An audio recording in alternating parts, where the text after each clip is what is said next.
Could you explain to me what is the authentic method for performing the Eid prayer?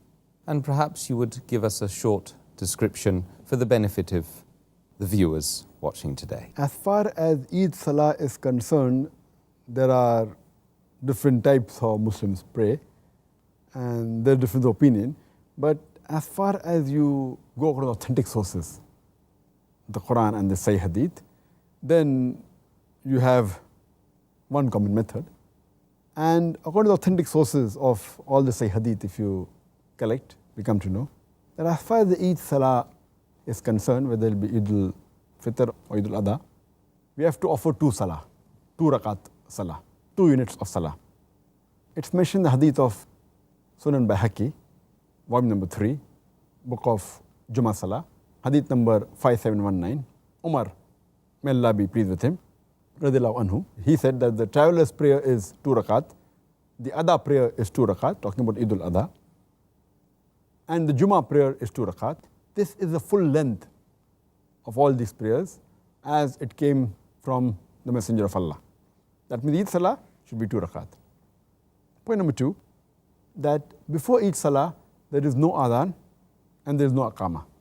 It's mentioned in Sahih Muslim, volume number 2, in the book of Salah, Hadith number 1929. Jabir ibn Samura, he said that he prayed along with the Messenger of Allah subhanahu wa ta'ala, both the Eids on more than 1 or 2 occasions, and there was no adhan and no aqama. That means for Eid Salah, there should be no adhan and no aqama. It's different than the normal congregation Salah.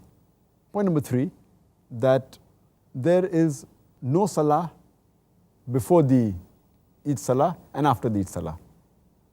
There's no 2 rakah sunnah before or after that.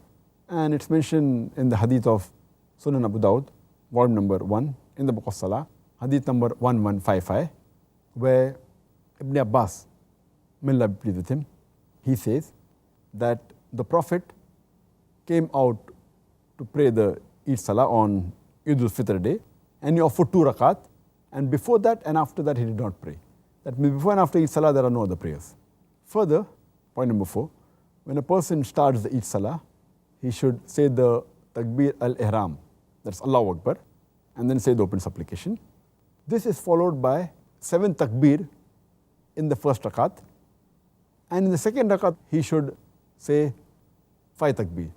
This we come to know from the authentic sources of Sunan Abu Dawud, volume number 1, in the book of Salah, Hadith number 1145 and 1146, where Hazrat Aisha, radiyallahu anha, may Allah be pleased with her, she says that the Prophet, when he used to offer the Eid al-Fitr Salah and the Eid al-Adha Salah, that means Salah of both the Eid, he used to say 7 Takbir in the first rakat and 5 Takbir in the second rakat.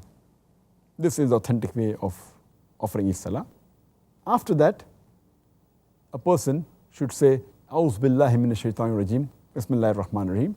I seek refuge with Allah from Satan the accursed, and in the name of Allah, most gracious, most merciful. And then he should recite Surah Fatiha.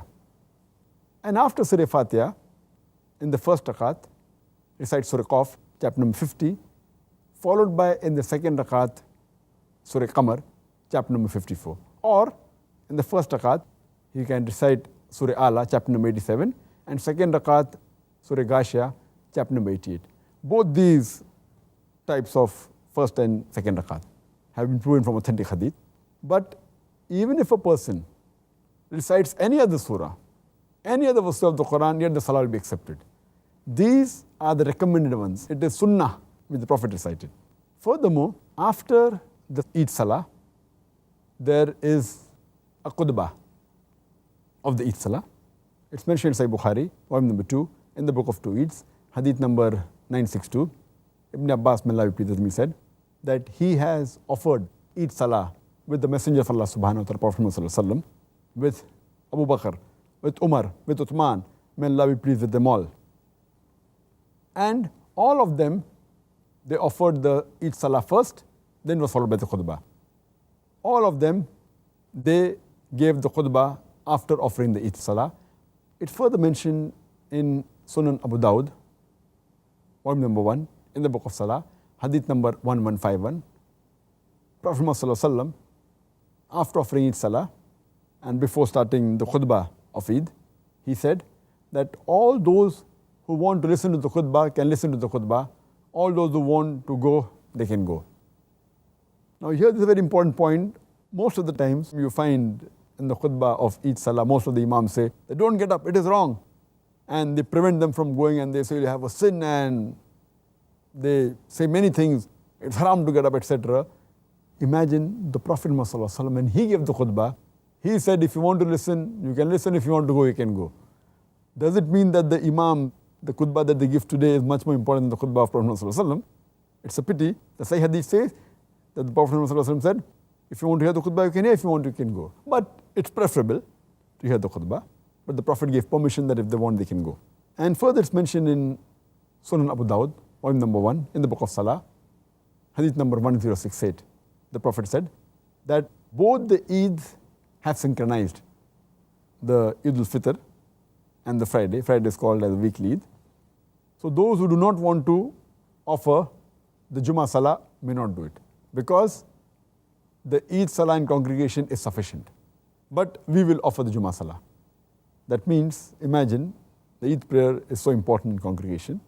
So if it falls on the same day, Eid Salah is sufficient, Jummah Salah may not be prayed. But if you pray, it is good, alhamdulillah. But those who don't pray Jummah Salah, it becomes compulsory that they should pray the Duhar Salah. This was in short regarding the authentic way of offering the Eid Salah.